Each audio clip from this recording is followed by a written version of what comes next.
PSC ക്രൗണിൻ്റെ പുതിയൊരു വീഡിയോയിലേക്ക് ഏവർക്കും സ്വാഗതം. അപ്പോൾ നമ്മൾ ഇന്നത്തെ ക്ലാസ് മുതൽ SCERT സ്റ്റാൻഡേർഡ് 5ൻ്റെ കുറച്ച് ദിവസമായിട്ട് നമ്മൾ പുതിയ SCERT പഠിച്ചുകൊണ്ടിരിക്കുകയാണ്. പുതിയ SCERT നിങ്ങൾക്കറിയാം 5, 7, 9 ക്ലാസ്സുകളിലെ SCERT പാഠപുസ്തകങ്ങൾ മാറിയിട്ടുണ്ട്. ആ മാറിയ പാഠപുസ്തകങ്ങളാണ് കഴിഞ്ഞ കുറേ നാളുകളായിട്ട് നമ്മൾ പഠിച്ചുകൊണ്ടിരിക്കുകയാണ്. 5ാം ക്ലാസ്സിലെ ഫസ്റ്റ് പാർട്ട് തീർന്നിട്ടുണ്ട്. ഇത് 5ാം ക്ലാസ്സിലെ സെക്കൻഡ് പാർട്ട് പാഠപുസ്തകമാണ്. ഈ സെക്കൻഡ് പാർട്ടിൽ കഴിഞ്ഞ ദിവസം നമ്മളൊരു പാർട്ട് നോക്കിയിരുന്നു. ഇത് സെക്കൻഡ് പാർട്ടിൽ 2ാമത്തെ ചാപ്റ്ററാണ് കേട്ടോ. അപ്പോൾ ആദ്യമായിട്ട് ചാനൽ കാണുന്ന കൂട്ടുകാരുണ്ടെങ്കിൽ ഒന്ന് സബ്സ്ക്രൈബ് ചെയ്ത് സപ്പോർട്ട് ചെയ്യാൻ മറക്കരുത്. ഇതിനു മുമ്പുണ്ടായിരുന്ന 5ാം ക്ലാസ്സിലെ പാഠപുസ്തകം പോലെയല്ല പുതിയ എഡിഷൻ പാഠപുസ്തകം വന്നേക്കുന്നത്. അത്യാവശ്യം ചാപ്റ്റേഴ്സൊക്കെ ലെങ്തി ചാപ്റ്റേഴ്സാണ്. ഫസ്റ്റ് പാർട്ടിൽ 5ാം ക്ലാസ് പഠിക്കാൻ വലിയ പാടൊന്നും ഉണ്ടായിരുന്നില്ല. അത്യാവശ്യം സിമ്പിൾ കാര്യങ്ങളൊക്കെ ഉണ്ടായിരുന്നുള്ളൂ. പക്ഷേ സെക്കൻഡ് പാർട്ടിലേക്ക് വരുമ്പോൾ അത്യാവശ്യം പണ്ട് 7ലും 8ലും പഠിച്ചിരുന്ന ഒരുപാട് കാര്യങ്ങൾ ഇൻക്ലൂഡഡ് ആയിട്ടാണ് 5ാം ക്ലാസ്സിലെ പാഠപുസ്തകം വന്നേക്കുന്നത്. സിലബസിനനുസരിച്ചുള്ള മാറ്റങ്ങൾ പാഠപുസ്തകത്തിലും ഇപ്പോൾ ഉണ്ട്. ഓരോ കാലഘട്ടത്തിനനുസരിച്ചുള്ള മാറ്റങ്ങൾ വന്നുകൊണ്ടിരിക്കും. അപ്പോൾ ഇച്ചിരി ലെങ്തിയുള്ള ചാപ്റ്റേഴ്സാണ് ഇപ്പോൾ 5ാം ക്ലാസ്സിലെ പാഠപുസ്തകങ്ങൾ കാണാനായിട്ട് സാധിക്കുന്നത്. അപ്പോൾ നമ്മൾ ഈ ഒരു ക്ലാസ്സുകൾ നിങ്ങൾക്ക് LPUPക്ക് വേണ്ടി മിഷൻ LPUP 2026-27 വേണ്ടിയിട്ട് നമ്മൾ ക്ലാസ്സുകൾ ഇപ്പോൾ ആരംഭിക്കുകയാണ്. നമ്മൾ മിഷൻ LPUP 2026-27 വേണ്ടിയിട്ട് ക്ലാസ്സുകൾ തുടങ്ങിയിട്ടുണ്ടായിരുന്നു. 25ഓളം ക്ലാസ്സുകൾ അപ്ലോഡ് ചെയ്തു. അത് കഴിഞ്ഞ് പിന്നെ ഷോർട്ട് ലിസ്റ്റ് വന്ന് കട്ട് ഓഫ് വന്നുമായി ബന്ധപ്പെട്ട ന്യൂസുകൾ വന്നു തുടങ്ങി നമ്മൾ ജസ്റ്റ് സ്റ്റോപ്പ് ചെയ്ത് വെച്ചേക്കുമായിരുന്നു. അപ്പോൾ ഇന്നത്തെ ക്ലാസ് മുതൽ നമ്മൾ വീണ്ടും റീസ്റ്റാർട്ട് ചെയ്യുകയാണ്. അപ്പോൾ ഞാനത് കൊടുത്തേക്കാം കേട്ടോ. പാഠപുസ്തകങ്ങൾ പ്ലേലിസ്റ്റ് ക്രിയേറ്റ് ചെയ്ത് കൊടുത്തേക്കാം. ഇതിനു മുമ്പുള്ള പാഠപുസ്തകങ്ങൾ കണ്ടിട്ട് നോക്കാത്തവർ 5ാം ക്ലാസ്സിലെ മറ്റു പാഠപുസ്തകങ്ങളും കൂടി പഠിക്കണം കേട്ടോ. അപ്പോൾ നമുക്ക് LPUPയുടെ മിഷൻ ഇന്നും ഇവിടെ ആരംഭിക്കുകയാണ്. പാഠപുസ്തകങ്ങളാണ് നമ്മൾ ആദ്യം പഠിക്കുന്നത്. അതും പുതിയ പാഠപുസ്തകങ്ങളാണ് പഠിക്കുന്നത്. അപ്പോൾ ഇതിനു മുമ്പുള്ള പുതിയ പാഠപുസ്തകങ്ങളിലെ 5ാം ക്ലാസ്സിലെ പാഠപുസ്തകങ്ങൾ പ്ലേലിസ്റ്റിൽ കൊടുത്തിട്ടുണ്ട്. പുതിയ ടെക്സ്റ്റ് ബുക്ക് എന്ന രീതിയിൽ കൊടുത്തിട്ടുണ്ട് കേട്ടോ. പ്ലേലിസ്റ്റ് ക്രിയേറ്റ് ചെയ്തിട്ട് അത് നോക്കണേ നിങ്ങൾ. അപ്പോൾ ഈ ഒരു പാഠപുസ്തകങ്ങൾ LPUPക്ക് വേണ്ടി മാത്രമല്ല എല്ലാ PSC പരീക്ഷയ്ക്കും ഉപകരിക്കാവുന്നതാണ്. കാരണം എല്ലാ PSC പരീക്ഷയും നമ്മൾ പാഠപുസ്തകങ്ങൾ മസ്റ്റായിട്ടും പഠിക്കേണ്ടതാണ്. അപ്പോൾ നമ്മളിന്ന് പഠിക്കാൻ പോകുന്ന 5ാം ക്ലാസ്സിലെ 2ാമത്തെ ചാപ്റ്റർ ആയിട്ടുള്ള നാടറിയാം എന്ന് പറയുന്ന ചാപ്റ്ററാണ് കേട്ടോ. അപ്പോൾ നാടറിയാം ചാപ്റ്റർ എന്തൊക്കെ കാര്യങ്ങളാണ് ഇതിനെക്കുറിച്ച് പഠിക്കാനുള്ളത് നമുക്ക് നോക്കാം. ഈ ചാപ്റ്ററിൽ ആദ്യം കൊടുത്തേക്കുന്നത് കേരളത്തിൻ്റെ വിസ്തൃതിയെക്കുറിച്ചാണല്ലേ. കേരളത്തിൻ്റെ വിസ്തൃതി എത്രയാണ്? അതൊരു കവിതയാണ് കൊടുത്തേക്കുന്നത്. വള്ളത്തോൾ നാരായണ മേനോൻ്റെ ഒരു കവിത കൊടുത്തിട്ടുണ്ട്. അത് കഴിഞ്ഞിട്ട് ഫസ്റ്റ് കേരളത്തിൻ്റെ വിസ്തൃതി എത്രയാണ് കേരളത്തിൻ്റെ വിസ്തൃതി എന്ന് പറയുന്നത് 38863 എന്ന് പഠിച്ചു വയ്ക്കുക കേട്ടോ. അപ്പോൾ കുറച്ചും കൂടി എളുപ്പമായിട്ട് നമുക്കിത് പഠിക്കാനായിട്ട് പറ്റും. ചതുരശ്ര കിലോമീറ്റർ 38,863 ചതുരശ്ര കിലോമീറ്ററാണ്. അപ്പോൾ 38,000 പഠിക്കുമ്പോൾ കുറച്ച് പാടായിട്ട് തോന്നും. അപ്പോൾ 38863 അങ്ങനെ പഠിച്ചു വയ്ക്കുക. 38863 കേരളത്തിൻ്റെ വിസ്തീർണം എന്ന് പറയുന്നത്. ഇന്ത്യൻ യൂണിയൻ്റെ ആകെ വിസ്തൃതത്തിൻ്റെ എത്ര ശതമാനമാണ് കേരളം? ഈ രണ്ട് ചോദ്യം എപ്പോഴും PSC പരീക്ഷയ്ക്ക് ചോദിക്കാറുള്ളതാണ്. കേരളത്തിൻ്റെ വിസ്തൃതം, കേരളത്തെക്കുറിച്ചുള്ള അടിസ്ഥാന വിവരവുമായി ബന്ധപ്പെട്ടുള്ള ടോപ്പിക്കിലാണ് ഈ ചോദ്യം PSC എപ്പോഴും ചോദിക്കാറ്. അപ്പോൾ കേരളത്തിൻ്റെ വിസ്തൃതി എത്രയാണ്? 38,863 എന്നതിന് പകരം 38863 എന്ന് പഠിച്ചു വയ്ക്കുകയാണെങ്കിൽ മറന്നു പോവില്ല. ചതുരശ്ര കിലോമീറ്ററാണ്. അപ്പോൾ ഇന്ത്യൻ യൂണിയനിൽ, അത് ഇന്ത്യൻ സംസ്ഥാനങ്ങളെ വെച്ച് നോക്കുമ്പോൾ കേരളത്തിൽ എത്ര ശതമാനം വരും? കേരളം 1.18. ഇപ്പോൾ തന്നെ പഠിച്ചു പോയിക്ക് എത്രയാണ്? 1.18 ആണ്. അപ്പോൾ കേരളത്തിൻ്റെ ഭൂപ്രകൃതിയെ നമുക്ക് 3ആയിട്ട് തരംതിരിക്കാം. എങ്ങനെയൊക്കെ? മലനാട്, ഇടനാട്, തീരപ്രദേശം. അപ്പോൾ കേരളത്തിൻ്റെ ഭൂപ്രകൃതിയെ 3ആയിട്ട് തരംതിരിക്കുന്നു. ഇപ്പോൾ തന്നെ പഠിച്ചേ എത്രയായിട്ട് തരംതിരിക്കുന്നു? 3ആയിട്ട് തരംതിരിക്കുന്നു. ഏതൊക്കെ? മലനാട്, ഇടനാട്, തീരപ്രദേശം. ഇനി ബാക്കി എന്തൊക്കെ കാര്യം, മലനാട് എന്താണ്, ഇടനാട് എന്താണ്, തീരപ്രദേശം എന്താണ് തുടങ്ങിയതിനെക്കുറിച്ചുള്ള ഡീറ്റെയിൽ ആയിട്ട് നമുക്ക് നോക്കാം കേട്ടോ. ആദ്യം നമ്മൾ നോക്കാൻ പോകുന്നത് മലനാടാണ്. സമുദ്രനിരപ്പിൽ നിന്നും ഏകദേശം 75 മീറ്ററിന് മുകളിൽ സ്ഥിതി ചെയ്യുന്നതും കുന്നുകളും മലകളും പർവ്വതങ്ങളും ഉൾപ്പെടുന്നതുമായ ഭൂപ്രകൃതി വിഭാഗമാണ് മലനാട്. അപ്പം മലനാടെന്ന് പറഞ്ഞിട്ടുണ്ടെങ്കിൽ എന്താണ്? സമുദ്രനിരപ്പിൽ നിന്ന് ഏകദേശം 75 മീറ്ററിൽ മുകളിൽ സ്ഥിതി ചെയ്യുന്നതും കുന്നുകളും മലകളും പർവ്വതങ്ങളും ഉൾപ്പെടുന്ന ഭൂപ്രകൃതി വിഭാഗത്തെയാണ് എന്തെന്ന് വിളിക്കുന്നത്? മലനാട് എന്ന് വിളിക്കുന്നത്. മലനാടിൽ ഉൾപ്പെടുന്ന ഭൂപ്രദേശത്ത് നിന്ന് കേരളത്തിൽ 44 നദികൾ ഉത്ഭവിക്കുന്നത്. അപ്പോൾ കേരളത്തിൽ മൊത്തം എത്ര നദികളുണ്ട്? 44 നദികളാണ് കേരളത്തിലുള്ളത് അല്ലേ. അത് 44 നദികൾ ഉത്ഭവിക്കുന്നത് എവിടെ നിന്നാണ്? മലനാടിൽ നിന്നാണ്. അതുപോലെ തേയില, ഏലം, ഇഞ്ചി എന്നിവ പ്രധാനമായും കൃഷി ചെയ്യുന്നത് മലനാട്ടിലാണ്. കേരളത്തിൽ മലനാട് പ്രദേശം ഭാഗമായി വരുന്ന മലനിരകൾ, കേരളത്തിൽ മലനാട് പ്രദേശം ഭാഗമായി വരുന്ന മലനിരകൾ ഏതാ? പശ്ചിമഘട്ടമാണ്. ഏതാണ്? പശ്ചിമഘട്ടമാണ്. പശ്ചിമഘട്ടത്തിലെ ഏറ്റവും ഉയരം കൂടിയ കൊടുമുടി PSC ഇഷ്ടപ്പെട്ട ചോദ്യമാണ്. ഏതാ? ആനമുടിയാണ്. ആനമുടി സ്ഥിതി ചെയ്യുന്ന ജില്ല ചോദിക്കുവാണെങ്കിലോ ഇടുക്കി ജില്ലയിലാണ്. ഇനി ആനമുടിയുടെ ഉയരം ചോദിക്കുവാണെങ്കിലോ 2695 മീറ്റർ, അതായത് 8842 അടിയാണ് ആനമുടിയുടെ ഉയരം എന്ന് പറയുന്നത്. പശ്ചിമഘട്ടത്തിലെ ഏറ്റവും ഉയരം കൂടിയ കൊടുമുടിയാണ് ഏത്? ആനമുടി. ആനമുടി എവിടെ സ്ഥിതി ചെയ്യുന്നത്? ഇടുക്കി ജില്ലയിലാണ്. ആനമുടിയുടെ ഉയരം എത്രയാണ്? 2695 മീറ്ററാണ്. കേരളത്തിൻ്റെ ആകെ ഭൂവിസ്തൃതി 48% മലനാടാണ്. കേരളത്തിലെ മൊത്തം വിസ്തൃതിയിൽ എത്ര ശതമാനമാണ് മലനാട്? 48% മലനാടാണ്. മലനാടിൻ്റെ ശരാശരി ഉയരം ചോദിക്കുകയാണെങ്കിൽ 900 മീറ്ററാണ്. മലനാടിൻ്റെ ശരാശരി ഉയരം എത്രയാണ്? 900 മീറ്ററാണ്. കേരളത്തിൻ്റെ കിഴക്കു ഭാഗത്താണ് മലനാട് സ്ഥിതി ചെയ്യുന്നത്. കേരളത്തിൻ്റെ കിഴക്കു ഭാഗത്തായിട്ടാണ് മലനാട് സ്ഥിതി ചെയ്യുന്നത്. അപ്പോൾ ഇത്രയും കാര്യങ്ങളാണ് മലനാടിനെ കുറിച്ച് അറിഞ്ഞിരിക്കേണ്ടത്. അപ്പോൾ നമുക്ക് എന്തിനെക്കുറിച്ച് പഠിക്കാം? ഇടനാടിനെ കുറിച്ച് പഠിക്കാം. മലനാടിനും തീരപ്രദേശത്തിനും ഇടയിലുള്ള വാക്കിൽ തന്നെ ഉണ്ടല്ലേ, നമ്മൾ പറഞ്ഞു കേരളത്തിലെ ഭൂപ്രകൃതി വിഭാഗം 3ആണ്: മലനാട്, ഇടനാട്, തീരപ്രദേശം. അപ്പോൾ ഇടനാടെന്ന് പറഞ്ഞാൽ എന്താണ്? മലനാടിനും തീരപ്രദേശത്തിനും ഇടയിലുള്ള നാട്. അതുകൊണ്ടാണ് ഇതിനെ എന്തും വിളിക്കുന്നത്? ഇടനാട് എന്ന് വിളിക്കുന്നത്. മലനാടിനും തീരപ്രദേശത്തിനും ഇടയിൽ സ്ഥിതി ചെയ്യുന്ന ഭൂപ്രകൃതി വിഭാഗമാണ് ഏത്? ഇടനാട്. ഇടനാടിൻ്റെ ഉയരം എത്രയാ? സമുദ്രനിരപ്പിൽ നിന്ന് 7.5 മീറ്റർ മുതൽ 75 മീറ്റർ വരെ. മലനാട് എന്തോരമായിരുന്നു? 75 മീറ്ററിന് മുകളിൽ വരികയാണെങ്കിൽ അത് മലനാടും, സമുദ്രനിരപ്പിൽ നിന്ന് 7.5 മീറ്റർ മുതൽ 75 മീറ്റർ വരെയാണ് എന്ത്? ഇടനാടിൻ്റെ ഉയരം വരുന്നത്. കേരളത്തിൻ്റെ ആകെ ഭൂവിസ്തൃതിയിൽ എത്ര ശതമാനമാണ് ഇടനാട്? കേരളത്തിൻ്റെ ആകെ ഭൂവിസ്തൃതിയിൽ 42% ഇടനാടെന്ന് പറഞ്ഞത്. എത്ര ശതമാനമാണ്? 42%. മലനാട് എത്ര ശതമാനമായിരുന്നു പറഞ്ഞേ? 48%. ഇടനാട് 42%. ഇടനാട്ടിൽ പ്രധാനമായും കാണപ്പെടുന്ന മണ്ണ് ചോദിക്കുകയാണെങ്കിൽ കേരളത്തിൽ ഏറ്റവും കൂടുതൽ കാണപ്പെടുന്ന മണ്ണ് ഏതാ? ലാറ്ററൈറ്റ് മണ്ണാണല്ലേ. ആ മണ്ണ് തന്നെയാണ് ഇടനാടിലും പ്രധാനമായിട്ടും കാണപ്പെടുന്നത്. ഇടനാടിൻ്റെ പടിഞ്ഞാറേ തീരം അതിന് ഏതു പേരിൽ അറിയപ്പെടുന്നത്? തീരപ്രദേശം. അപ്പോൾ ഇടനാടിൻ്റെ പടിഞ്ഞാറ് ഇത് ഏതു പേരിൽ അറിയപ്പെടുന്നു? തീരപ്രദേശം എന്ന് അറിയപ്പെടുന്നു കേട്ടോ. ഇനി കാർഷിക വൈവിധ്യം കൊണ്ടും ജലസാന്നിധ്യം കൊണ്ടും സമ്പന്നമായ ഈ പ്രദേശം ചെറു കുന്നുകളും താഴ്വരകളും നദീതടങ്ങളും കാണപ്പെടുന്നു. അപ്പോൾ കാർഷിക വൈവിധ്യം കൊണ്ട് ജലസാന്നിധ്യം കൊണ്ടും സമ്പന്നമാണ്. അതുപോലെ തന്നെ താഴ്വരകളും നദീതടങ്ങളും ഒക്കെ ഇവിടെ കാണപ്പെടുന്നുണ്ട്. ഇനി തീരപ്രദേശമാണ് നമ്മൾ നോക്കാൻ പോകുന്നത്. അപ്പോൾ നമ്മൾ മലനാട് നോക്കി, ഇടനാട് നോക്കി, നമുക്ക് എന്ത് നോക്കാം? തീരപ്രദേശം നോക്കാം കേട്ടോ. അറബിക്കടലിനോട് ചേർന്ന് കാണുന്ന ഭൂപ്രകൃതി വിഭാഗം. അറബിക്കടലിനോട് ചേർന്നാണ് എന്ത് കാണപ്പെടുന്നത്? നമ്മുടെ തീരപ്രദേശം കാണപ്പെടുന്നത്.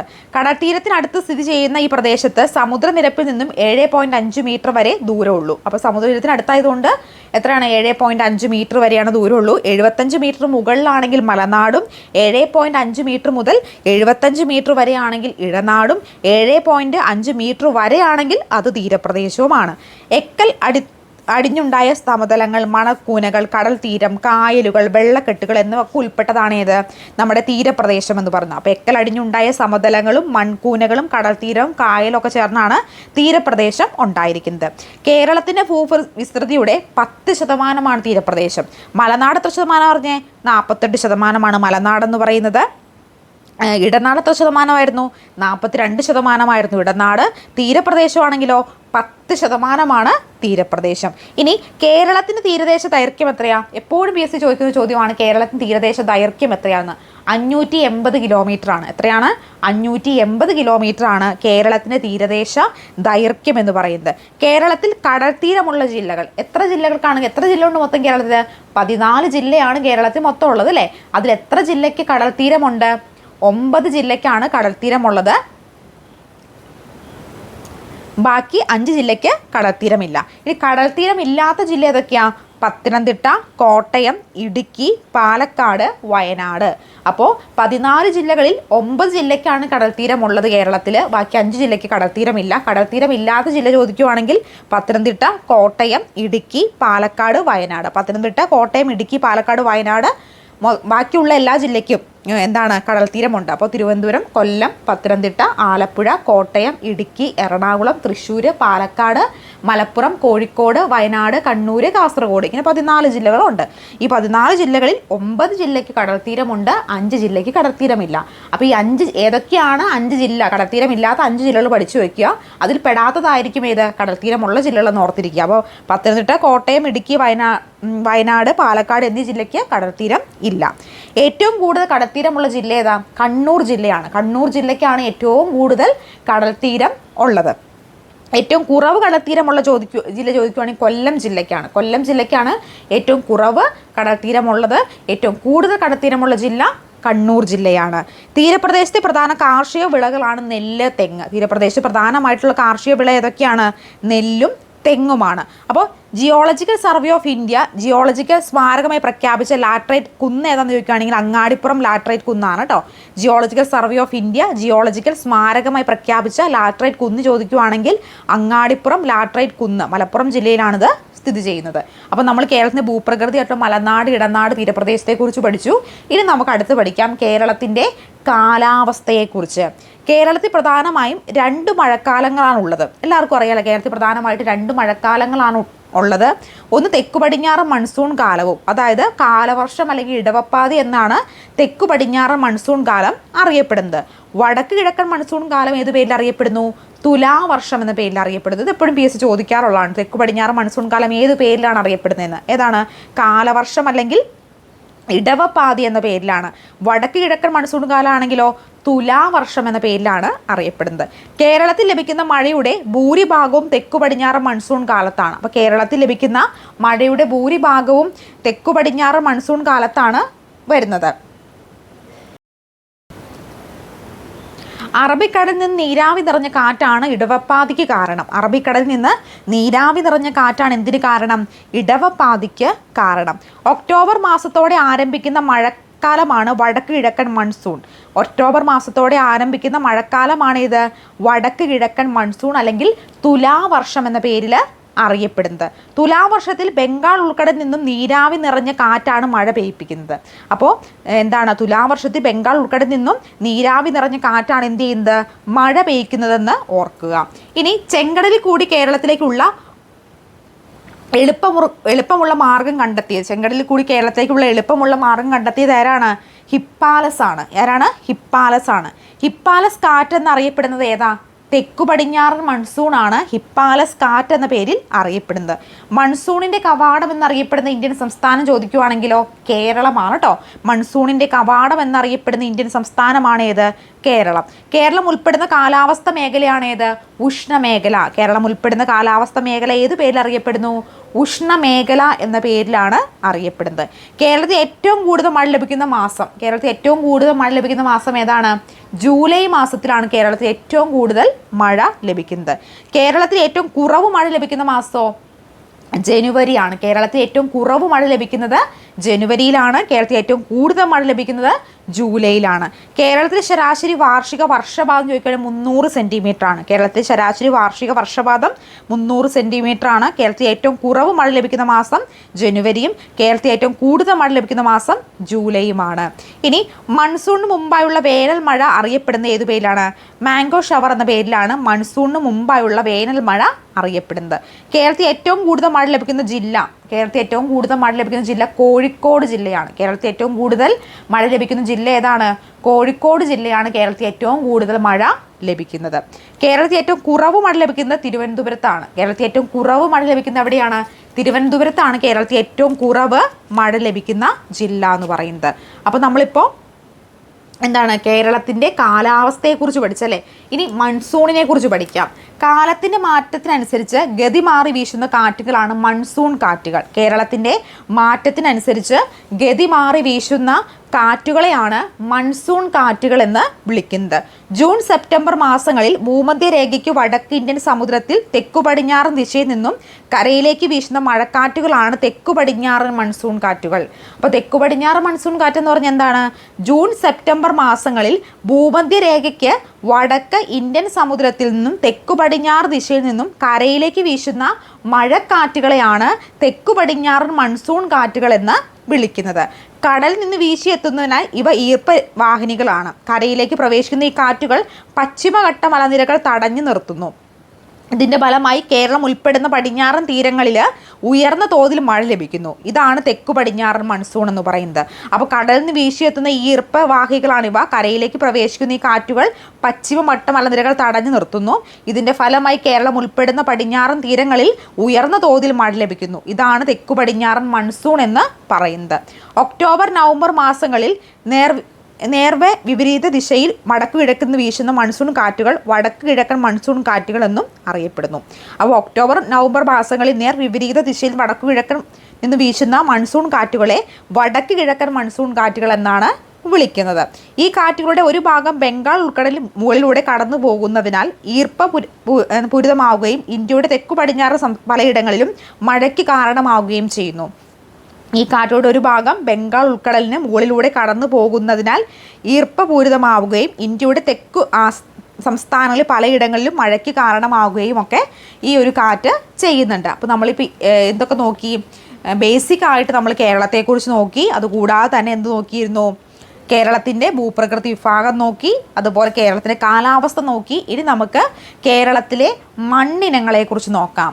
മണ്ണിനെക്കുറിച്ചുള്ള പഠനം ഏത് പേരിൽ അറിയപ്പെടുന്നു? പെഡോളജി. ഇത് PSC ഒരു ഇഷ്ടപ്പെട്ട ചോദ്യമാണ് കേട്ടോ. മണ്ണിനെക്കുറിച്ചുള്ള പഠനം ഏത് പേരിലാണ് അറിയപ്പെടുന്നത്? പെഡോളജി എന്ന പേരിലാണ് മണ്ണിനെക്കുറിച്ചുള്ള പഠനം അറിയപ്പെടുന്നത്.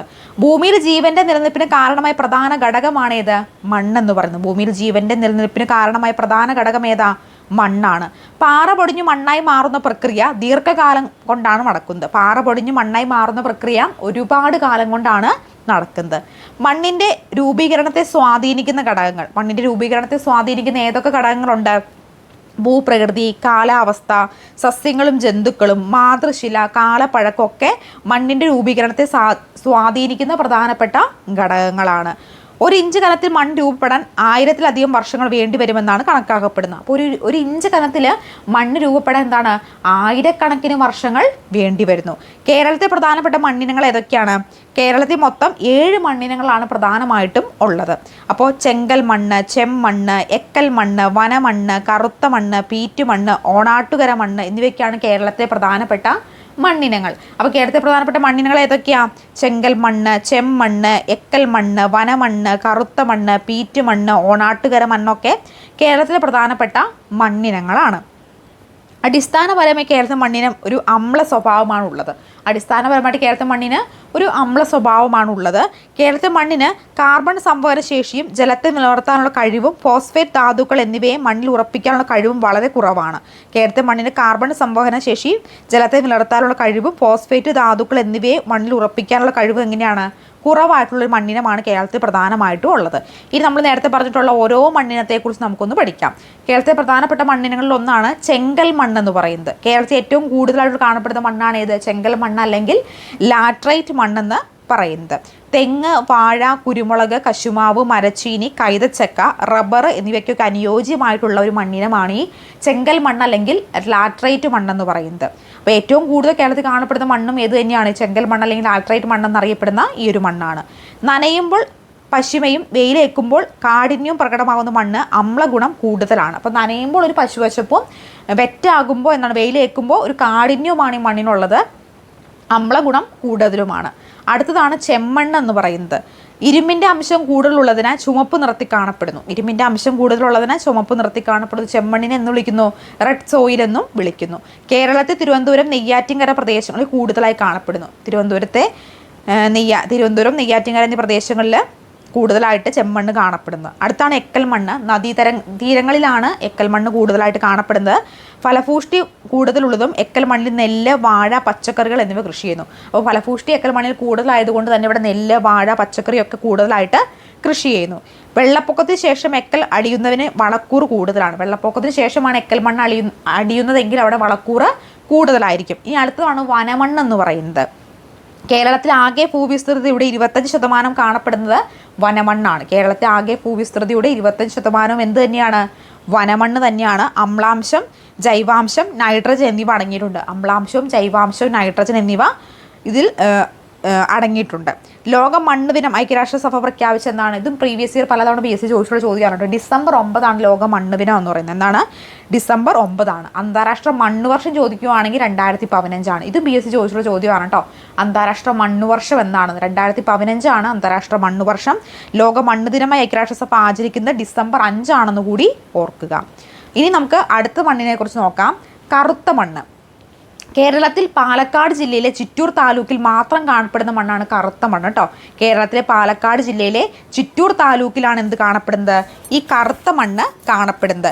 പരുത്തി, കരിമ്പ്, നിലക്കടല വിളകൾക്ക് അനുയോജ്യമാണ്. പരുത്തി, നിലക്കടല എന്നീ വിളകൾക്ക് അനുയോജ്യമായിട്ടുള്ള ഒരു മണ്ണാണ് ഈ കറുത്ത മണ്ണ്. അടുത്തത് പീറ്റ് മണ്ണാണ്. കേരളത്തിൽ ചതുപ്പ് പ്രദേശങ്ങളിൽ കാണപ്പെടുന്ന മണ്ണാണ് പീറ്റ് മണ്ണ്. കേരളത്തിൽ ചതുപ്പ് പ്രദേശങ്ങളിൽ കാണപ്പെടുന്ന മണ്ണാണിത്.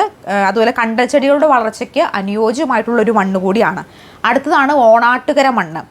ചാരനിറത്തിലുള്ള ജൈവാംശം കുറഞ്ഞതും ലവണാംശം കൂടുതലുമായിട്ടുള്ള മണ്ണ്. അപ്പോൾ ചാരനിറത്തിലാണ് കാണപ്പെടുന്നത്. ജൈവാംശം കുറവാണ്, ലവണാംശം കൂടുതലുമാണ്. താഴ്ന്ന പ്രദേശങ്ങളിൽ നെല്ലും കരപ്രദേശങ്ങളിൽ തെങ്ങ്, കിഴങ്ങ് വർഗ്ഗങ്ങൾ എന്നിവയും കൃഷി ചെയ്യുന്നു. അപ്പോൾ താഴ്ന്ന പ്രദേശങ്ങളിൽ നെല്ലും കരപ്രദേശങ്ങളിൽ തെങ്ങ്, കിഴങ്ങ് വർഗ്ഗങ്ങൾ എന്നിവയൊക്കെ ഇതിനകത്ത് ഓണാട്ടുകര മണ്ണിൽ കൃഷി ചെയ്യുന്നുണ്ട്. മണ്ണിൻ്റെ ശോഷണത്തിന് കാരണമാകുന്ന പ്രവർത്തനങ്ങൾ വനനശീകരണം, കുന്നിടിക്കൽ, അശാസ്ത്രീയമായ ഖനന പ്രവർത്തനങ്ങൾ, മണ്ണിൻ്റെ പ്ലാസ്റ്റിക് മാലിന്യം, അമിത രാസവളം, കീടനാശിനി, അശാസ്ത്രീയമായ കാർഷിക പ്രവർത്തനങ്ങളൊക്കെ എന്താണ് മണ്ണിൻ്റെ ശോഷണത്തിന് കാരണമാകുന്ന പ്രധാനപ്പെട്ട കാരണങ്ങളാണ്. ഇനി മണ്ണ് സംരക്ഷിക്കാനുള്ള മാർഗ്ഗങ്ങൾ ഏതൊക്കെയാണ്? അങ്ങനെയാണെങ്കിൽ കണ്ടക്കാടുകൾ വളർത്തുക, വനനശീകരണം തടയൽ, വിള പരിവർത്തി, തടയണ നിർമ്മാണം, മലഞ്ചെരിവുകൾ തട്ടുകൃഷി, അതുപോലെ തന്നെ എന്താണ് കയ്യാലകൾ പണിയുക, അതുപോലെ ഭൂവശാസ്ത്രം എന്നൊക്കെ എന്ന് പറയുന്നത് എന്താണ് ഈ ഒരു മണ്ണ് സംരക്ഷണ മാർഗങ്ങളാണ്. ഇനി മണ്ണാപ്പിനെ കുറിച്ച് നോക്കാം കേട്ടോ. ഒരു പ്രദേശത്തെ പ്രധാന മണ്ണിനങ്ങളെയും മണ്ണിൻ്റെ പോഷക നിലയും കണ്ടെത്തി കേരള സർക്കാർ soil survey and soil conservation വകുപ്പ് വികസിപ്പിച്ചെടുത്ത ഒരു ആപ്പാണ് മണ്ണാപ്പ് എന്ന് പറയുന്നത്. മണ്ണാപ്പ് എന്ന് പറഞ്ഞാൽ എന്താണ്?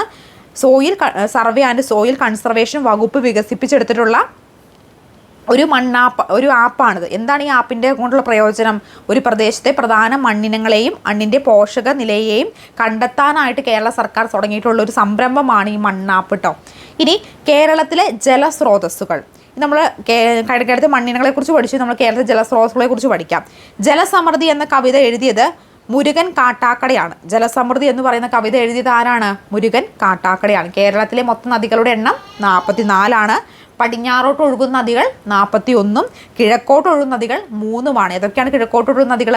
എല്ലാവർക്കും അറിയാം അല്ലേ? കബനി, ഭവാനി, പാമ്പാർ എന്നീ നദികളാണ് 3 കിഴക്കോട്ട് ഒഴുകുന്നത്. ബാക്കി 41 നദികളും പടിഞ്ഞാറോട്ടാണ് ഒഴുകുന്നത്. ആകെ 44 നദികളാണ് കേരളത്തിൽ ഉള്ളത്. കിഴക്ക് സഹ്യപർവ്വതം മുതൽ പടിഞ്ഞാറ് അറബിക്കടൽ വരെ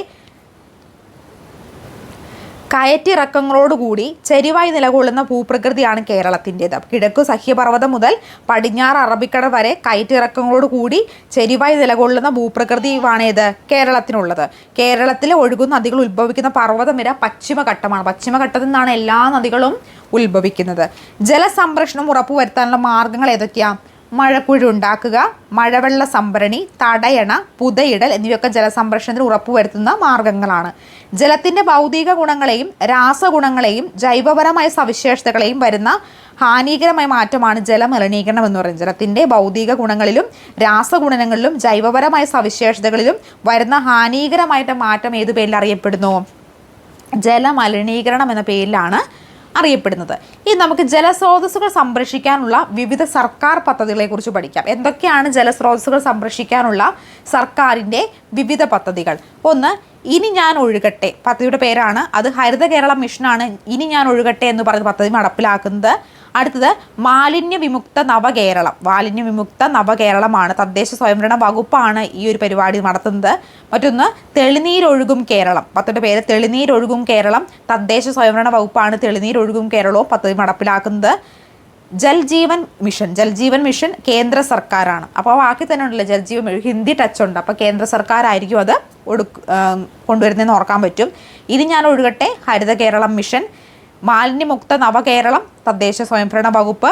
തെളിനീരൊഴുകും കേരളം തദ്ദേശ സ്വയംഭരണ വകുപ്പ്. ഇനി കേരളത്തിൻ്റെ വിള വൈവിധ്യത്തെക്കുറിച്ച് പഠിക്കാം. അപ്പോൾ നമ്മളിപ്പോൾ ഇത്രയും നേരം ജലസാന്നിധ്യത്തെക്കുറിച്ച് പഠിച്ചെങ്കിൽ നമുക്കിനി വിള വൈവിധ്യത്തെക്കുറിച്ച് പഠിക്കാം. ഒരു പ്രദേശത്തെ കൃഷിയെ സ്വാധീനിക്കുന്ന ഘടകങ്ങൾ. ഒരു പ്രദേശത്തിൻ്റെ കൃഷിയെ സ്വാധീനിക്കുന്ന ഘടകങ്ങൾ എങ്ങനെയൊക്കെ വരുന്നു? ഭൂപ്രകൃതി, മണ്ണ്, സമുദ്രനിരപ്പിൽ നിന്നുള്ള ഉയരം, കാലാവസ്ഥ, ജലസേചന സൗകര്യമൊക്കെ കേരളത്തിൻ്റെ കൃഷിയെ സ്വാധീനിക്കുന്ന പ്രധാനപ്പെട്ട ഘടകങ്ങളാണ്.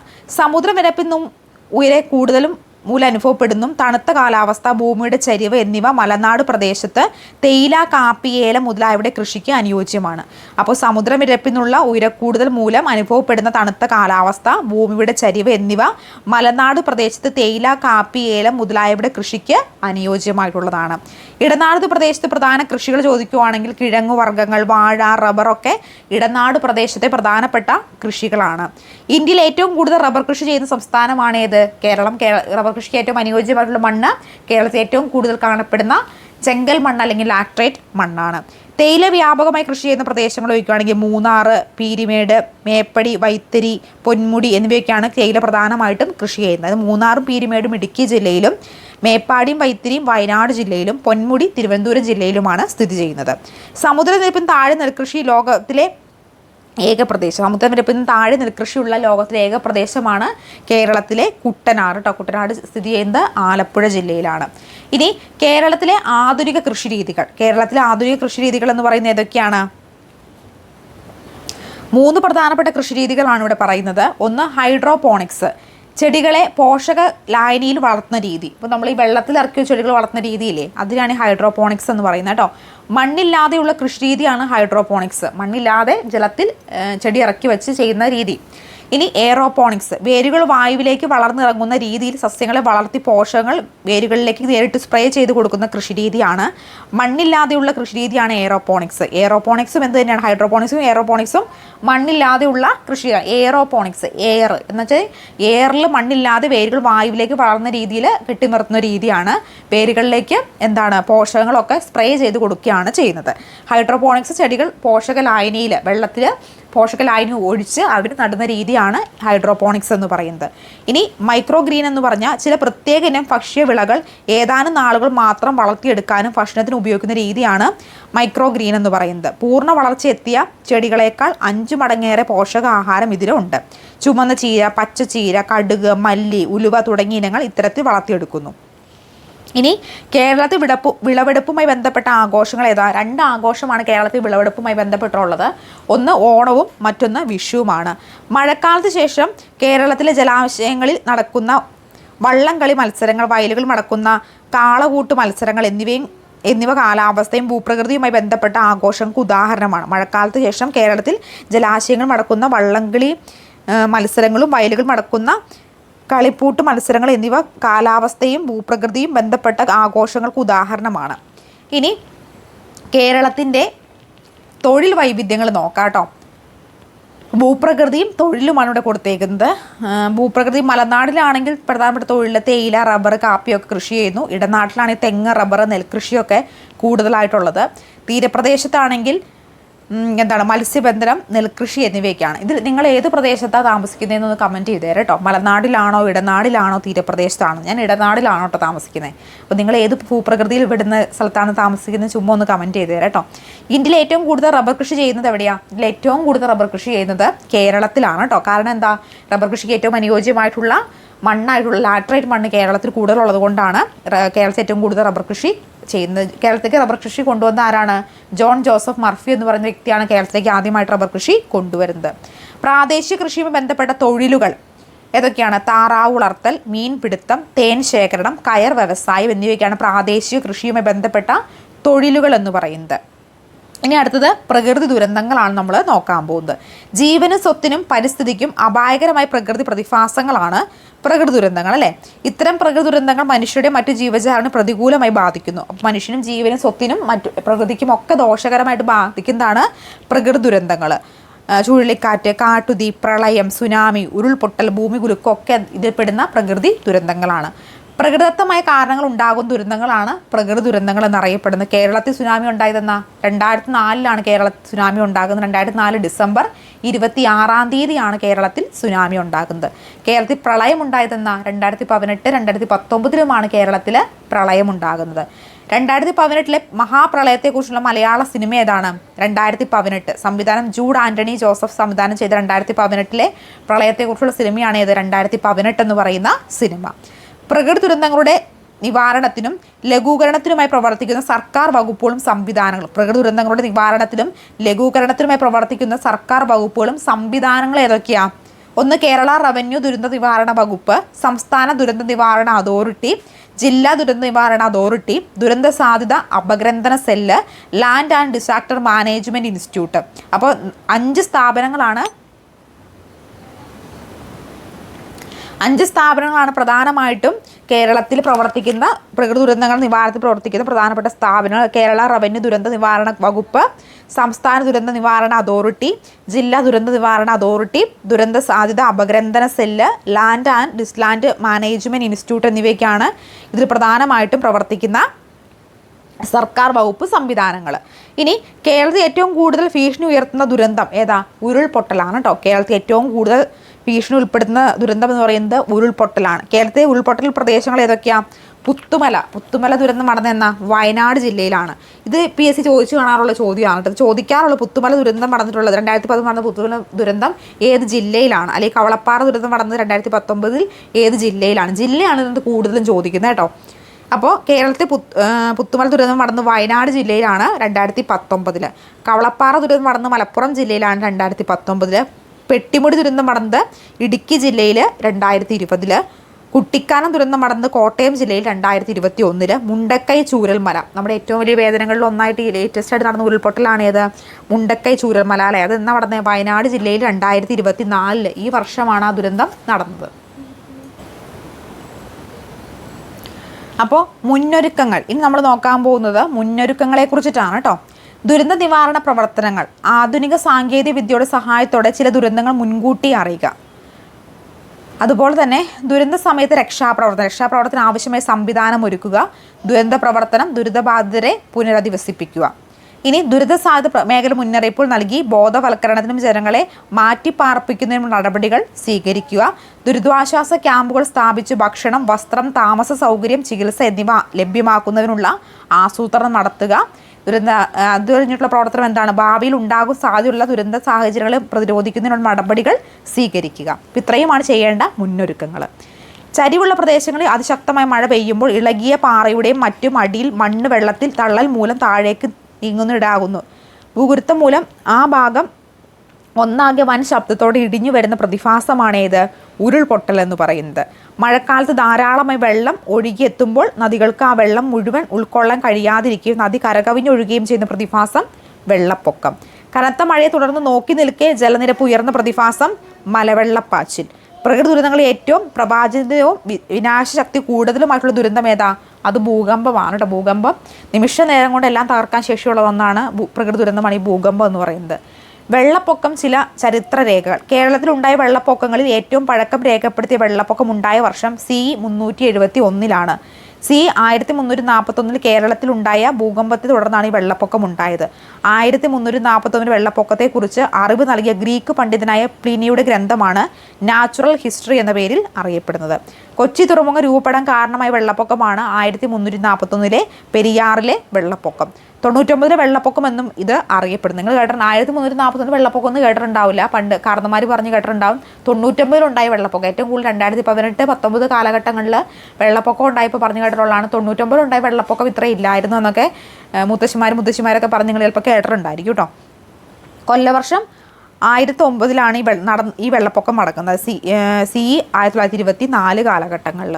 അപ്പോൾ ഇത്രയും കാര്യങ്ങളാണ് ഈ ഒരു ചാപ്റ്ററിൽ കേരളവുമായി ബന്ധപ്പെട്ട് നിൽക്കുന്ന ഈ ഒരു ചാപ്റ്റർ പഠിക്കാനുള്ളത്. അത്യാവശ്യം 5ാം ക്ലാസ്സിലെ ടെക്സ്റ്റ് ബുക്കിലെ ചാപ്റ്റേഴ്സ് 2ാം ഭാഗത്തിലൊക്കെ നല്ല ലെങ്തി ഉള്ള ചാപ്റ്റേഴ്സാണ് കേട്ടോ.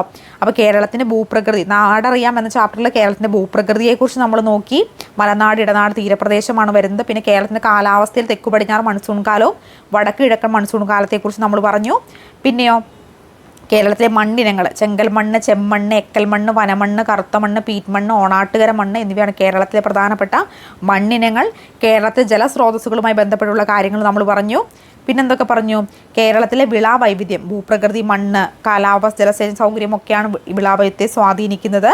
പിന്നെ എന്താ നമ്മൾ പഠിച്ച കേരളത്തിലെ ആധുനിക കൃഷി രീതികൾ, ഹൈഡ്രോപോണിക്സ്, എയറോപോണിക്സ്, മൈക്രോഗ്രീൻ എന്നിവയെക്കുറിച്ച് പറഞ്ഞു. പ്രകൃതി ദുരന്തങ്ങളും അതിനെക്കുറിച്ചും അതുപോലെ തന്നെ പ്രകൃതി ദുരന്തങ്ങൾക്ക് ഉണ്ടാകുന്ന മുന്നൊരുക്കങ്ങളും 99 വെള്ളപ്പൊക്കത്തെക്കുറിച്ചുമാണ് ഈ ഒരു ചാപ്റ്ററിൽ പ്രധാനമായിട്ടും പറഞ്ഞു വെക്കുന്നത്. അപ്പോൾ അടുത്ത ക്ലാസ്സിൽ നമുക്ക് തുല്യതയിലേക്ക് എന്ന് പറയുന്ന ചാപ്റ്റർ പഠിക്കാം. അപ്പോൾ ആദ്യമായിട്ട് ചാനൽ കാണുന്ന കൂട്ടുകാരുണ്ടെങ്കിൽ സബ്സ്ക്രൈബ് ചെയ്ത് സപ്പോർട്ട് ചെയ്യണേ. നിങ്ങൾ 10th പ്രിലിംസ് പരീക്ഷ എഴുതുന്നുണ്ടെങ്കിൽ 10th പ്രിലിംസിൻ്റെ ക്വസ്റ്റ്യൻ ബാങ്ക് സെറ്റ് ലഭ്യമാണ് കേട്ടോ. ആർക്കെങ്കിലും വേണമെന്നുണ്ടെങ്കിൽ നൽകുന്നതായിരിക്കും. സ്ക്രീനിൽ കാണുന്ന നമ്പറിലോ ഡിസ്ക്രിപ്ഷൻ ബോക്സിലുള്ള നമ്പറിലോ മെസ്സേജ് ചെയ്യുക. അതുപോലെ LP school assistant NCA Kasaragod ഡിസ്ട്രിക്റ്റിലുള്ള പിള്ളേർക്ക് വേണ്ടിയുള്ള ക്വസ്റ്റ്യൻ ബാങ്ക് സെറ്റും റെഡിയാണ്. Category 3 and 2 science and psychology question bank സെറ്റും റെഡിയാണ് കേട്ടോ. അപ്പോൾ ആർക്കെങ്കിലും വേണമെന്നുണ്ടെങ്കിൽ മെസ്സേജ് ചെയ്യുക. ആദ്യമായിട്ട് ചാനൽ കാണുന്ന കൂട്ടുകാരുണ്ടെങ്കിൽ ഒന്ന് സബ്സ്ക്രൈബ് ചെയ്തുകൊണ്ട് സപ്പോർട്ട് ചെയ്യണം. അടുത്ത വീഡിയോയുമായി കാണാം. Thank you so much.